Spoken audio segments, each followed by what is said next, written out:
attempting to muddy the waters ahead of special counsel Robert Mueller's expected first indictments in his investigation into Russia's interference in the 2016 election and possible collusion by the future president's team. Donald Trump tried to turn the focus on Hillary Clinton last weekend.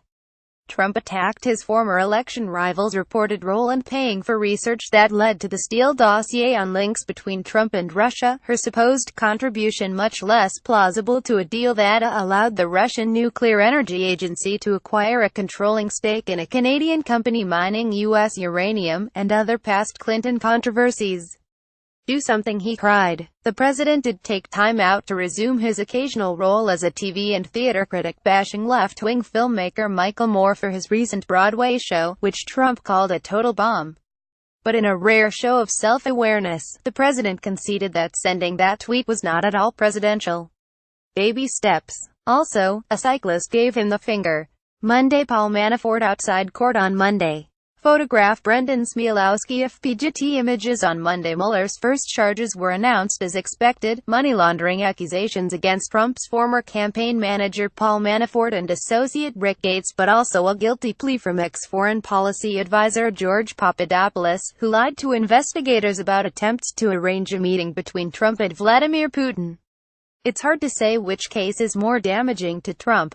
The Papadopoulos plea shows another attempt, similar to the one made by Donald Trump Jr., to gain information on Clinton from apparent Russian sources, undermining again repeated claims there was no contact between the Trump campaign and Moscow.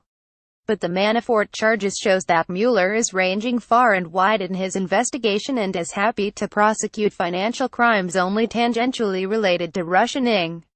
That may worry Trump, who has said that if the special counsel starts to delve into his finances he would consider it a violation.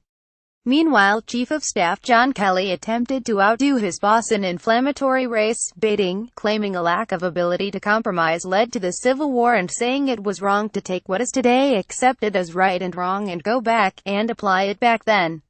As writer Ta-Nehisi Coates pointed out, only by excluding black people can you claim most Americans thought slavery was right during the Civil War. Tuesday. Trump attempted to distance himself from Papadopoulos on Tuesday, calling him a young, low-level volunteer named George who few people knew.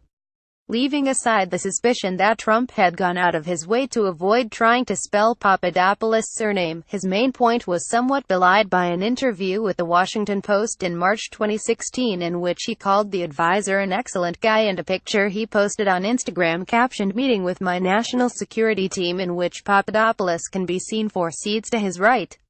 Later in the week, Trump claimed he could not remember much about the meeting. Regular readers might recall Trump's boast last week that he had one of the great memories of all time. Wednesday. A makeshift memorial for victims of the attack. Photograph Eduardo Muñoz Alvarez. Getty images in sharp contrast to his reaction to the Las Vegas mass shooting a month earlier, after which he said any policy responses would have to wait until time goes by. Trump's immediate response to the terrorist attack on a Manhattan bike path which killed 8 people on Tuesday was to call for more extreme vetting of newcomers to the U.S. and an end to the green card lottery, which allows people from underrepresented parts of the world to apply to live in America. But there was a lot of blame to go round, and some of it Trump sent the way of Chuck Schumer, one of the stricken city's Democratic senators. Thursday. A sketch of Saipov in federal court in Manhattan. Photograph Jane Rosenberg. Reuters having called the U.S. justice system a joke and a laughingstock on Wednesday and mulled sending suspect Saipov to the U.S. detention camp at Guantanamo Bay. Trump reversed course on the latter on Thursday but pushed repeatedly instead for Saipov to receive the death penalty. Experts warned that the president's comments might threaten Saipov's chances of a fair trial and be used by the defense in the suspect's favor. He went on to claim on Friday that the U.S. had been attacking ISIS 10 times harder in revenge for the New York attack, something not supported by available military data. Friday. Donald Trump was up bright and early for his Asia trip. Photograph Mandel non-FPGT images. Getting up early to start a 10-day trip to Asia, the president fired off a few more tweets, once his Twitter account was back up and running, that is, attempting again to refocus attention away from his own Russia woes towards stories about the Democrats.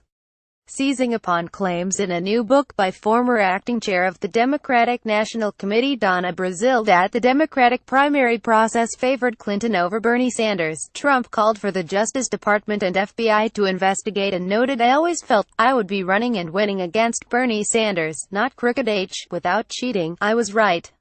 Oh well, there's always 2020.